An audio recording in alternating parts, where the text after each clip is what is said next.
ठीक है, हम बाज़ाब्ता आगाज़ करते हैं। तो नाजरीन,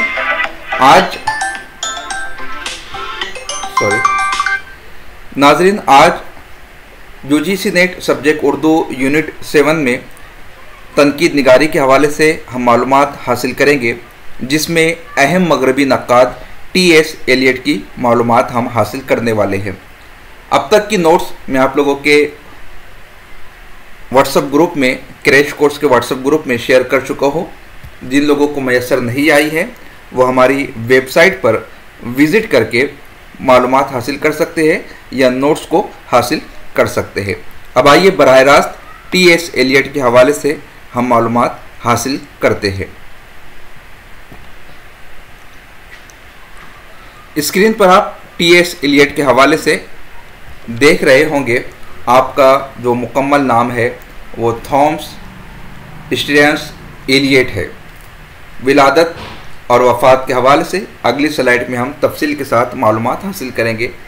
पॉइंट वाइज आप इतना अजबर कर ले कि सेंट लुइस यानी कि यूनाइटेड स्टेट में 26 सितंबर 1888 को आपकी विलादत हुई, और जब आप बाद में बड़े हुए तो आप हिजरत कर जाते हैं इंग्लिस्तान को 1914 में। आपने जो तालीम हासिल की है वो हार्वर्ड यूनिवर्सिटी से हासिल की है। आपकी तसानीफ after strange gods, the idea of Christian society, the use of poetry and of criticism, यह आपकी मशहूर तसानीफ है, मारूफ किताबें हैं। अगले चंद स्लाइड्स में आपके जो तनकीदी मज़ामीन है उसके हवाले से भी हम मालूमात हासिल करेंगे, जो आपके निसाब का हिस्सा है। सरदस्त आपकी हयात व खिदमात के हवाले से चंद अहम निकात का जान लेना आपका बहुत ज़्यादा ज़रूरी है। टी.एस. एलियट अंग्रेज़ी ज़ुबान के मारूफ शायर है और नक्काद भी है, जिनकी तनकीद निगारी उनके मज़ामीन से आश्कार होती है। आपकी पैदाइश सेंट लुइस अमेरिका में हुई है। ऑक्सफोर्ड यूनिवर्सिटी और हार्वर्ड यूनिवर्सिटी से आपने तालीम हासिल की है। हार्वर्ड यूनिवर्सिटी में अंग्रेज़ी शायरी के आपको प्रोफेसर मुकर्रर किया गया था। आपका तआयुन अंग्रेज़ी के प्रोफेसर के तौर पर हार्वर्ड यूनिवर्सिटी में हुआ था। सन 1915 में आप बरतानिया चले गए थे और वहीं पर मुस्तकिल सुकूनत इख्तियार कर ली थी, वहीं पर आपने रिहाइश इख्तियार की। सन 1912 में आपने एक अदबी रिसाला जारी किया जिसका नाम था क्राइटेरियन, जो 1929 में बंद हो गया। यानी कि महज चंद सालों में ये रिसाला अपने हतमी मंजिल को पहुंच जाता है और उसका निकलना बंद हो जाता है। सन 1948 में आपको अदब का नोबल प्राइज़ मिला। जैसा कि अभी हमने देखा, हार्वर्ड यूनिवर्सिटी में आपका तकर्रुर बहैसियत प्रोफेसर हुआ था। उसके बाद ऑक्सफोर्ड यूनिवर्सिटी में आपको शायरी का प्रोफेसर बनाया गया और OM, ये एक आला खिताब होता है बरतानवी दौर का, बरतानवी अहद का OM का खिताब आपको दिया गया। इस खिताब से आपको नवाजा गया। मुताद्दिद मंजूम ड्रामों के आप मुसन्निफ है। इसीलिए आपने स्लाइड में देखा होगा कि आप पहले बहसियत शायर के जाने जाते हैं, उसके बाद आपके तनकीदी दौर का आगाज़ होता है। इस तरह के मामलात हमने गुज़िश्ता चंद नक्कादों के हवाले से भी देखे हैं कि जिन्हें पहले शायर के एतबार से जाना गया, बाद में उनके तनकीदी अनासिर जो है वो जलवगर होते हैं। यही मामला टी.एस. एलियट का भी है। एलियट आखिरी दिनों में फियर एंड फियर पब्लिशर के एडिटर भी रहे थे। आपने एडिटिंग के फ़राइज़ भी अंजाम दिए हैं। एलियट रोमानवियत का सख्त मुखालिफ था, इसलिए वो रोमानवी इस्तिलाहों के इस्तेमाल से भी गुरेज करते हैं, परहेज़ करते हैं। एलियट का नज़रिया रिवायत उर्दू अदब पर असरअंदाज होता है, यानी उसका जो नज़रिया है उर्दू अदब की रिवायत पर भी असरअंदाज होता है। और उर्दू अदब के काफ़ी नक्काद जैसे मोहम्मद हसन अस्करी, डॉक्टर जमील जालबी, डॉक्टर सैयद अब्दुल्ला, अहमद सोहेल और doctor Abid Ali Abid T S. Eliot के नज़रियात से, अफकार से, तख़य्युलात से मुतासिर नज़र आते हैं। जब हम उर्दू नाक़िदीन की बात करेंगे, वहाँ पर जब हम दबिस्तान को देखेंगे तो आपको बखूबी एहसास होगा कि तनकीद के जो दबिस्तान है, तासुराती तनकीद, जमालियाती तनकीद, साइंटिफिक तनकीद और भी बहुत सारे कैटेगरीज़ है, वहाँ पर कौन सा उर्दू नक्काद किसके ज़ेर साया अपने अफकार व ख़यालात को परवान चढ़ाता है, उसकी तफसीलात वहाँ पर पेश की जाएंगी। रसूम व रिवायात, तहज़ीब व सक़ाफ़त, इख़लाक़ व इक़दार पर टी.एस. एलियट ने बहुत ज़्यादा लिखा है, बहुत ज़्यादा जोर दिया है। एलियट ने रिवायत के तसव्वुर पर बहुत ज़्यादा जोर दिया है। गोया के रिवायत की पासदारी का ख़मीर टी.एस. एलियट के ज़मीर में पाया जाता था। एलियट कहता है, शायरी पर तनकीद का हक सिर्फ शायरों को होना चाहिए। देखिए, उर्दू अदब में भी तनकीद निगारी के जो कारहाय नुमाया अंजाम दिए गए हैं, अगर उसे देखा जाए तो उनमें बहुत सारे शायर नज़र नहीं आते हैं। शायर नज़र नहीं आते, इसका मतलब क्या है कि वो सिर्फ़ और सिर्फ नक्काद थे। शायरी के जज्बात, शायरी के औसाफ व खसाइस उनमें नहीं पाए जाते थे। तो इस तरह से एलियट का ये कहना है कि शायरी पर तनकीद का हक सिर्फ और सिर्फ शायरों को होना चाहिए। अब क्यों ऐसा कहा गया है? अगर तनकीद का पहला लेक्चर आपको याद होगा तो वहाँ पर हमने बताने की कोशिश की थी कि तनकीद के हवाले से मुख्तलिफ आरा है, मुख्तलिफ नज़रियात है, मुख्तलिफ कौल तनकीद निगारी के हवाले से हमें मिलते हैं। जैसे एक कौल ये बताया गया, तनकीद उस डॉक्टर के मानिंद है जो ज़ख्म पर नश्तर लगाकर ज़ख्मों को अच्छा कर देता है। यानी तनकीद से फ़न पारे या फ़नकार पर ज़र्बकारी तो लगाई जाती है, लेकिन इसकी वजह से अच्छाई होती है, अच्छी चीज़ होती है। बिल्कुल उसी तरह जिस तरह एक डॉक्टर नश्तर मारकर ख़राब चीज़ को दूर कर देता है और ज़ख्मों को अच्छा कर देता है। लेकिन बाज़ कौल ऐसे भी है कि तनकीद घोड़े पर बैठी उस मक्खी के मानिंद है जो घोड़े को हल चलाने से रोकती है, यानी उसके जहन को डिस्टर्ब करती है, उसके फोकस को मुनहरिफ करती है। ये भी कहा गया कि शायर तनकीद निगारों में नफ़रत का जज्बा शदीद होता है। क्यों होता है? इसलिए कि कोई भी तनकीद निगार शायर बनना चाहता है, तहकीक करना चाहता है, तख्लीक करना चाहता है, और जब वो तख्लीक में नाकाम होता है तो फिर वो नक्काद बन जाता है, यानी कि किसी की तख्लीकात पर ज़र्बकारी लगाना उसका मामला हो जाता है। इसी के पस मंज़र में टी.एस. एलियट ये कहता है कि शायरी पर तनकीद का हक सिर्फ शायरों को होना चाहिए, इसलिए कि वो अफकार व ख़यालात, ज़ाती जज्बात, बातनी कैफियत से बखूबी वाकिफ़ होगा। टी.एस. एलियट कहता है, शायरी शख्सियत का इजहार नहीं, शख्सियत से फ़रार है।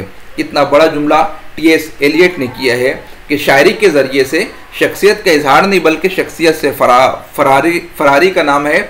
शायरी तो वो चीज़ है जो लोगों में बेदारी पैदा करती है, इखलाक को संवारती है, जज्बात को निखारती है, सोच व फिक्र को बुलंद परवाज़ी अता करती है। एलियट ने रोमानी तनकीद की तरदीद में मारूज़ी तलामज़ा यानी ऑब्जेक्टिव को रिलेटिव का तस्वुर पेश किया है। ये काफ़ी अहम है। हर नक्काद के दौर में हमने देखा है कि उन्होंने एक मखसूस नज़रिया पेश किया है। यहाँ पर टी.एस. एलियट ने जो नज़रिया पेश किया है वो मारूज़ी तलामज़ा यानी ऑब्जेक्टिव को रिलेटिव का तस्वुर है। एलियट रोमानी तनकीद का लफ्ज़, मखसूस लफ्ज़ तख़य्युल इस्तेमाल करने के बजाय इदराक लफ्ज़ इस्तेमाल करता है। मैं आपकी कमेंट्स देख रहा हूँ, आप फौरी तौर पर बताइए कि तख़य्युल और इदराक में क्या फ़र्क होता है। ठीक है, तख़य्युल मैं बता देता हूँ, इदराक के माना आप कमेंट करके बताइए कि इदराक के क्या माना होगा जो एलियट ने इस्तेमाल किए हैं। देखिए, तख़य्युल ख़याल से मबनी है कि जिसमें अफ़कार और ख़यालात आला होने चाहिए, मुनफरिद होने चाहिए, फ़रसुदा नहीं होने चाहिए। इदराक जो है वो अरबी ज़ुबान का लफ्ज़ है, उसके माना होते हैं हक़ाइक़ को जानने की ज़हनी सलाहियत, अक्ल, फ़हम, शऊर, हवा से बातनी से दरियाफ़्त करना, दरक करना, एहसास करना, ये सारी चीज़ें जो है इदराक के ज़ुमरे में आती है। जबकि तख़य्युल का माना सिर्फ ख़याल के है, लेकिन यहाँ पर शऊर है, अक्ल है, फ़हम है, ख़याल, तसव्वुर, वाक़ियात, हालात, कैफियत से आगाही, उनका जानना, उनका मालूम करना, ये सब के सब इदराक में आता है। इसीलिए टी.एस. एलियट चूँकि रोमानियत को नापसंद करता था, इसलिए उनकी इस्तिलाहात से भी गुरेज किया करता था। इसीलिए रोमानवी तनकीद का जो मखसूस लफ्ज़ है तख़य्युल, उसे इस्तेमाल करने के बजाय टी.एस. एलियट इदराक का लफ्ज़ इख्तियार करता था। शायरी की 3 आवाज़ें, ये एलियट का मशहूर मजमून है। इस तरह के और भी चंद मज़ामीन हम आखिरी स्लाइड में देखेंगे। अब 3 आवाज़ें कौन कौन सी है? जो शायरी की 3 आवाज़ें टी.एस. एलियट ने अपने मजमून में बयान की है वो कौन कौन सी? उसमें से पहली आवाज़ जिसमें शायर खुद से बात करता है, ज़ाती तौर पर अपने आप से, अपने बातिन से, अपनी बातिनी कैफियत से बात करना, अपने आप से महवे हम कलाम होना, ये पहली आवाज़ है। दूसरी आवाज़ जिसमें शायर सामईन से बात करता है, ये खिताबिया शायरी कहलाती है। पहले में अपने वजूद से गुफ्तगू है, दूसरे में मजमे से है, सामईन से है। तीसरी आवाज़ में शायर ड्रामाई किरदार बन के उनके ज़रिए बात करता है, यानी कि वो बराह रास्त ना खुद से बात कर रहे हैं ना मजमे से बात कर रहे हैं, बल्कि वो किसी और की शख्सियत का लिबादा ओढ़कर किसी और के किरदार के पीछे उनके ज़रिए से बात करने की कोशिश करता है। शायरी की 3 आवाज़ों में टी.एस. एलियट ने ये 3 आवाज़ें बयान की है। एलियट कहता है, मैं सियासत में शाहपसंद, मजहब में कैथोलिक और अदब में क्लासिकियत का कायल हूँ। ये बहुत मशहूर कौल है। इस कौल को आप लोग लिख लीजिए, याद कर लीजिए, अजबर कर लीजिए। इस तरह का सवाल पूछा जा सकता है। मैं सियासत में शाहपसंद, मजहब में कैथोलिक, क्रिश्चियनिटी, मजहब में कैथोलिक और अदब में क्लासिकियत का कायल हूँ। ये किसका ख्याल है, किसका मानना है, किसका कौल है? तो ये ख्याल, ये नज़रिया, ये कौल टी.एस. एलियट का है। एलियट भी मैथ्यू आर्नोल्ड की तरह अदब को कल्चर की एक शाख समझता है। टी.एस. एलियट हमने कल तफसील के साथ पढ़ा था, जिसमें बताया गया है कल्चर के हवाले से, नफ्सियात के हवाले से, साइकोलॉजी के हवाले से, तहजीब के हवाले से। तो एलियट भी मैथ्यू आर्नोल्ड की तरह अदब को, लिटरेचर को कल्चर की एक ब्रांच तस्वुर करता है। एलियट शायर पहले है और तनकीद को अपनी शायरी के कारखाने की ज़ैली पैदावार कहता है। देखिए, ये अहम चीज़ है।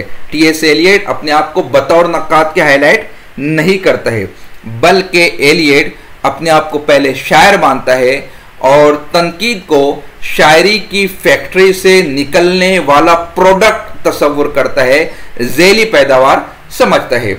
एलियट ने फनकार की बजाय फन पारे को तवज्जो का मरकज़ बनाया है। यानी फनकार, तख्लीकार, राइटर की शख्सियत पर बात करने के बजाय एलियट ने किताब पर, बुक पर, तख्लीक पर, फन पारे पर बहस की है और उसे अपनी तवज्जो का मरकज़ बनाया है। और कहा है कि तनकीद का काम यह है कि फ़न पारे का तज्ज़िया व तशरीह करके उसकी कद्र कीमत मुतय्यन करे। दरअसल तनकीद की यही तारीफ़ भी है। तनकीद की तारीफ़ क्या है? अच्छे बुरे में तमीज़ करना, खरे खोटे में इम्तियाज़ करना, इस बात का अंदाज़ा लगाना कि जो चीज़ पेश की जा रही है वाकई सोने की है या फिर उस पर तांबे की मुलम्माकारी की गई है। जो फन पारा है, जो किताब है, उसका तज्जियाती मुतालिया करते हुए उसकी कद्र कीमत का अंदाज़ा लगाना, ये मरहला कहलाता है तनकीद का। और एलियट ने इसे ही बयान किया है। एलियट ने मुहज़्ज़ब होने के लिए अपनी रिवायात की पासदारी को ज़रूरी करार दिया है। देखिए बार बार इस चीज़ का जिक्र हो रहा है कि एलियट रिवायात का पासदार रहा है। अपनी रिवायात से, अपनी तहजीब से, अपनी सकाफत से रूह गर्दानी इख्तियार करके कोई भी इंसान मुहज़्ज़ब हो ही नहीं सकता, ये मानना था टी.एस. एलियट का। वफ़ात 26 सितंबर 1888 को विलादत हुई थी। वफ़ात 4 जनवरी 1965 1965 को 76 ईयर में लंदन यानी कि इंग्लैंड में आपका इंतकाल होता है। चंद अहम पॉइंट भी आप लोग देख लीजिए, जैसा कि मैंने इससे कबल जिक्र किया था एलियट के मज़ामीन के हवाले से। पहला मजमून शायरी और ड्रामा। दूसरा क्लासिक क्या है, शायरी की 3 आवाज़ें। वो 3 आवाज़ें कौन कौन सी अभी हमने देखी। एक खुद से बात करना, दूसरे मजमे से बात करना, तीसरे किसी और किरदार के ज़रिए से बात करना। शायरी की 3 आवाज़ें। चौथा मजमून रिवायत और इनफरादी सलाहियत। पाँचवा शायरी का समाजी मनसब। छठा तनकीद का मनसब। सातवां मजहब और अदब। एलियट की मजमून जिसका जिक्र हमने इब्तिदा में भी किया था और वह आपके 4 नंबर के पार्ट में भी है। रिवायत और इनफरादी सलाहियत ने उदबा को दंग कर दिया था। इस मजमून में टी.एस. एलियट के तनकीदी अफकार व ख्यालात खुलकर सामने आते हैं। तो अब तक के हमने ये मालूमात टी.एस. एलियट के हवाले से हासिल की थी। आज का तनकीद पर हमारा यह 10वां लेक्चर था। इसे सुनने के लिए, समाअत करने के लिए आप लोगों का बहुत बहुत शुक्रिया। कल हम जो पढ़ेंगे वो है दबिस्तानी तनकीद।